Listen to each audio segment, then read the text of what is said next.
नमस्कार। The deep dive में आपका स्वागत है।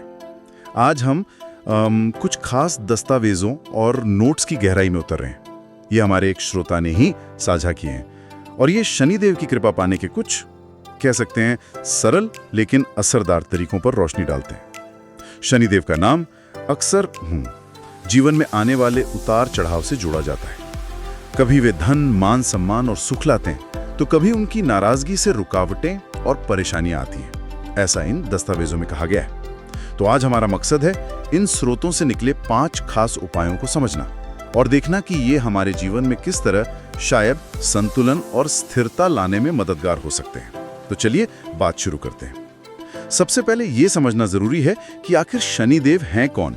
इन स्रोतों के मुताबिक इनमें बताया गया है कि वे सूर्यदेव और देवी छाया के पुत्र हैं, लेकिन ज्योतिष और पौराणिक कथाओं में उनकी भूमिका इससे कहीं ज्यादा गहरी है ना? बिल्कुल। इन नोट्स और लेखों में शनि देव को सिर्फ एक ग्रह या देवता के तौर पर नहीं देखा गया है, उन्हें न्याय का प्रतीक माना गया है, यानी कर्म फल दाता। ये शब्द बहुत मायने लगता है। इसका मतलब है कि वो सिर्फ सजा नहीं देते, बल्कि हमारे कर्मों का सही फल देते हैं। अच्छा या बुरा, जैसा हमने किया है उसी के हिसाब से। वो हमें अनुशासन सिखाते हैं, धैर्य रखना सिखाते हैं और अपने कर्मों की जिम्मेदारी लेना भी। एक तरह से वो हमें आईना दिखाते हैं ताकि हम खुद को सुधार सके। हाँ, ये बात तो इन दस्तावेजों में भी साफ झलकती है। कहा गया है कि जो लोग ईमानदारी से मेहनत करते हैं, दूसरों का भला सोचते हैं, उनके लिए शनिदेव मददगार साबित होते हैं। पर जो लोग बेईमानी करते हैं, दूसरों को सताते हैं या अहंकार में लेते हैं, उन्हें शनिदेव के जरिए जीवन के कड़े सबक सीखने को मिलते हैं। ये सजा कम और एक तरह का सुधार ज्यादा है, जैसा आपने कहा। सही कहा। ये कर्म के सिद्धांत का ही एक व्यावहारिक रूप है और लगता है कि यही इन स्रोतों का केंद्रीय भाव भी है। तो इसी समझ के साथ अब उन 5 खास उपायों पर आते हैं जिनका जिक्र इन दस्तावेजों में प्रमुखता से किया गया है। पहला तरीका है पूजा और मंत्र जाप से जुड़ा हुआ। सुनने में ये पारंपरिक लगता है, लेकिन इसके पीछे की जो सोच है वो दिलचस्प है। इसके बारे में बताया गया है कि हर शनिवार सुबह नहा धोकर पीपल के पेड़ के नीचे सरसों के तेल का दिया जलाना चाहिए। इसमें काले तिल डालने की सलाह है और अगर हो सके तो लोहे के दिए का इस्तेमाल करने की। साथ ही ओम शंग शनैश्चराय नमः मंत्र का 108 बार जाप या फिर शनि स्तोत्र का पाठ करना भी सुझाया गया है। दिलचस्प बात यह है कि ये लेख सिर्फ क्रियाकांड नहीं बता रहे हैं, बल्कि इसके पीछे का एक मनोवैज्ञानिक, क्या कह लीजिए, आध्यात्मिक तर्क भी दे रहे हैं। ये मानते हैं कि इस तरह की नियमित साधना, चाहे वो दीपक जलाना हो या मंत्र का जाप, हमारे अवचेतन मन को साधती है। इससे अनुशासन और धैर्य विकसित होता है और यही 2 गुण हैं जिन पर शनिदेव का सबसे ज्यादा जोर रहता है। तो ये महज एक पूजा नहीं रह जाती, बल्कि खुद को संवारने का एक तरीका बन जाता है, अगर इन स्रोतों की माने तो। अच्छा, तो मतलब ये हुआ कि ये उपाय सिर्फ बाहरी कर्म नहीं है, ये अंदरूनी बदलाव पर भी काम करते हैं। इसी कड़ी में दूसरा उपाय जो इन नोट्स में उभर कर आता है वो है दान और सेवा का। हाँ, शनिवार को दान करने का खास महत्व बताया गया है। कुछ चीजों का जिक्र खास तौर पर है, जैसे काले तिल, साबुत उड़द दाल, सरसों का तेल, लोहा, हाँ, और नीले या काले रंग के कपड़े और जूते चप्पल भी। लेकिन इससे भी ज्यादा जोर सेवा के दान पर दिया गया है। मतलब सिर्फ चीजें देना ही नहीं, बल्कि किसी जरूरतमंद की सीधे मदद करना, जैसे किसी बुजुर्ग की देखभाल करना या बेजुबान जानवरों का ख्याल रखना। और अगर इसे शनिदेव के कर्म फलदाता वाले पहलू से जोड़ें तो ये लेख एक बहुत महत्वपूर्ण बात कहते हैं। शनि कर्म के देवता हैं और उनके लिए सच्ची सेवा और करुणा से बढ़कर कोई पूजा नहीं। ऐसी मान्यता है, जैसा इन स्रोतों में लिखा है, कि शनिदेव गरीबों, मेहनत करने वालों और लाचार लोगों में बसते हैं। इसलिए जब हम उनकी मदद करते हैं तो एक तरह से सीधे शनिदेव को ही प्रसन्न कर रहे होते हैं। ये सिर्फ दान पुण्य नहीं है, ये तो कर्म योग का एक सक्रिय रूप है, जहां हम अपने कर्मों से दूसरों के जीवन में सकारात्मक बदलाव लाने की कोशिश करते हैं। ये वाकई सोचने वाली बात है कि सेवा को इतनी अहमियत दी गई है। अब तीसरे उपाय पर आते हैं जो हनुमान जी की उपासना से जुड़ा है। शनिदेव और हनुमान जी का क्या संबंध है, इस पर भी इन नोट्स में काफी कुछ कहा गया है। जी हाँ, इनमें लिखा है कि पौराणिक कथाओं के अनुसार शनिदेव ने हनुमान जी को वचन दिया था कि वे उनके भक्तों को कभी परेशान नहीं करेंगे। इसीलिए माना जाता है कि हनुमान जी की भक्ति करने वालों पर शनि की बुरी नजर नहीं पड़ती। अच्छा, इसके लिए हर मंगलवार और शनिवार को हनुमान चालीसा या बजरंग बाण का पाठ करने की सलाह दी गई है। हनुमान जी को सिंदूर, चमेली का तेल और गुड़ चने का प्रसाद चढ़ाना भी शुभ बताया गया है। और एक सरल तरीका भी है। हाँ, रोजाना श्री राम जय जय राम मंत्र का जाप करना। इन स्रोतों के मुताबिक हनुमान जी की भक्ति एक तरह से आध्यात्मिक सुरक्षा कवच का काम करती है। बिल्कुल, जहाँ शनिदेव हमारे कर्मों का हिसाब बिना किसी रियायत के करते हैं, वहीं हनुमान जी की भक्ति हमें मुश्किल घड़ियों का सामना करने की अंदरूनी ताकत और हिम्मत देती है। ये प्रक्रिया को रोकता नहीं, बल्कि उससे गुजरने में सहारा देता है। यानी एक तरफ कर्म फल का विधान है, तो दूसरी तरफ भक्ति से मिलने वाला संबल।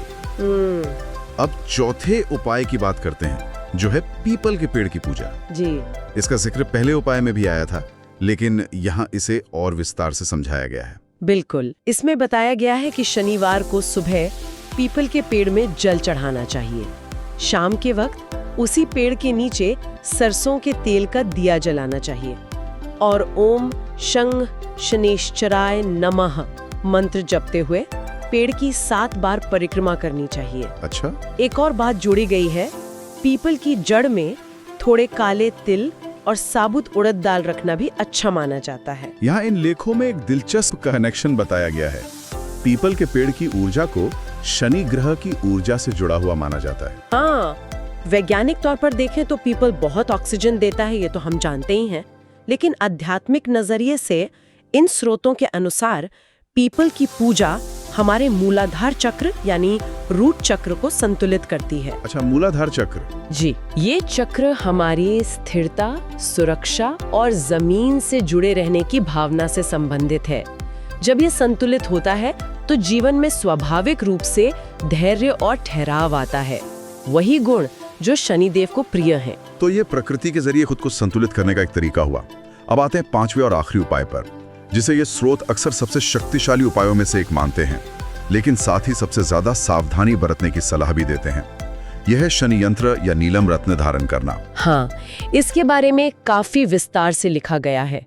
अगर किसी की जन्म कुंडली में शनि अच्छी स्थिति में है, शुभ है, तो एक जानकार ज्योतिषी से सलाह लेकर नीलम या ब्लू सैफायर पहना जा सकता है। लेकिन इसमें चेतावनी साफ है ना? बिल्कुल, नीलम बहुत तेजी से असर दिखाने वाला रत्न है और ये हर किसी को सूट नहीं करता। इसीलिए इसे पहनने से पहले परखना बहुत जरूरी है। स्रोत सुझाते हैं कि इसे कम से कम 3 दिन तक पहनकर देखना चाहिए। 3 दिन? हाँ, अगर इस दौरान अच्छी नींद आए, मन शांत रहे, कोई बुरा सपना ना आए और काम बनने लगे, तभी इसे पक्का पहनना चाहिए। और अगर ये सूट ना करे या पहनना मुमकिन ना हो तो? अगर नीलम पहनना मुमकिन ना हो या कुंडली में शनि की स्थिति ठीक ना हो, तो घर के पूजा स्थान में शनि यंत्र स्थापित करके उसकी पूजा करने का विकल्प भी बताया गया है। इन स्रोतों के अनुसार ये उपाय, चाहे रत्न हो या यंत्र, व्यक्ति की ऊर्जा को शनि ग्रह की सकारात्मक ऊर्जा से जोड़ने का काम करते हैं। हाँ, ऐसा माना जाता है कि इससे हमारे अच्छे कर्मों का फल जल्दी मिलने में मदद मिलती है और जीवन में आ रही रुकावटें कम होती हैं। लेकिन जैसा कि स्रोतों में बार बार जोर दिया गया है, इसमें विशेषज्ञ की सलाह और व्यक्तिगत अनुभव, मतलब वो टेस्टिंग वाला अनुभव, सबसे ज्यादा मायने रखते हैं। हाँ, बिना सोचे समझे इसे अपनाना नुकसानदायक भी हो सकता है। बिल्कुल। तो ये थे वो 5 मुख्य उपाय। अब इन दस्तावेजों में कुछ आम सावधानियों और गलतियों का भी जिक्र है, जिनसे बचने की सलाह दी गई है। हाँ, कुछ छोटी छोटी बातें हैं लेकिन महत्वपूर्ण मानी गई हैं। जैसे शनिवार के दिन नाखून या बाल काटने से बचना। अच्छा। किसी गरीब, लाचार या बुजुर्ग इंसान का अपमान कभी नहीं करना। और शायद सबसे जरूरी, आलस, गुस्सा और अहंकार, इन तीनों को शनिदेव का सबसे बड़ा दुश्मन बताया गया है। इन चीजों से बचकर रहने की सलाह दी गई है। और एक बहुत ही बुनियादी लेकिन गहरी बात, जो इन सभी उपायों के साथ चलती है वो है हमारी नियत, हमारा इरादा। हाँ, इन स्रोतों में इशारा है कि शनि देव की पूजा या उपाय डर से नहीं करने चाहिए, बल्कि श्रद्धा और विश्वास के साथ करने चाहिए। उन्हें एक सख्त न्यायाधीश की तरह देखें, दुश्मन की तरह नहीं। उनका मकसद हमें सजा देना नहीं, बल्कि हमें सही रास्ते पर लाना है। हमें हमारे कर्मों के प्रति ज्यादा जिम्मेदार बनाना है। इन सभी लेखों का निचोड़ शायद भगवद गीता के उस प्रसिद्ध श्लोक में है, कर्मण्येवाधिकारस्ते मा फलेषु कदाचन। यानी कर्म करो, फल की चिंता मत करो। बिल्कुल। इसका गहरा मतलब है कि हमारा पूरा ध्यान अपने काम को सही ढंग से, पूरी ईमानदारी और लगन से करने पर होना चाहिए, न कि सिर्फ उसके नतीजे पर अटके रहना। बहुत खूब। तो आज हमने जिन दस्तावेजों पर चर्चा की, उनका सार यही निकलता है कि ये 5 उपाय, नियमित पूजा और मंत्र जाप, निस्वार्थ भाव से दान और सेवा, हनुमान जी की भक्ति, प्रकृति से जुड़कर पीपल की पूजा और सोच समझकर यंत्र या रत्न का प्रयोग, अगर इन्हें श्रद्धा, विश्वास और नियम से किया जाए तो ये शनिदेव की कृपा पाने में मददगार हो सकते हैं। और जैसा कि इन स्रोतों का दावा है, इनसे जीवन में स्थिरता, सफलता और एक तरह का मानसिक सुकून आ सकता है। बिल्कुल। और आज के इस चर्चा के अंत में मैं श्रोताओं के लिए एक सवाल छोड़ना चाहूंगी। ये सीधे तौर पर शायद इन नोट्स में ना हो, पर इनकी आत्मा से जरूर जुड़ा है। शनि देव से जुड़ा ये कर्म और उसके फल का जो सिद्धांत है, वो सिर्फ ज्योतिष या पूजा पाठ तक ही सीमित क्यों रहे? क्या हम इसे अपने रोजमर्रा के जीवन में, अपने फैसलों में, अपने नैतिक चुनाव में लागू कर सकते हैं? क्या हम अपने हर छोटे बड़े काम को इस कसौटी पर परख सकते हैं कि उसका नतीजा सिर्फ हमारे लिए नहीं, बल्कि दूसरों के लिए और समाज के लिए भी न्यायपूर्ण और सकारात्मक होगा? ये वाकई एक गहरा सवाल है और हाँ, सोचने पर मजबूर करता है। बिल्कुल। शायद अपने कर्मों के प्रति लगातार सजग रहना ही अपने आप में सबसे बड़ा उपाय है। आज की इस खास चर्चा में हमारे साथ रहने के लिए आप सभी का बहुत बहुत धन्यवाद। जय शनिदेव।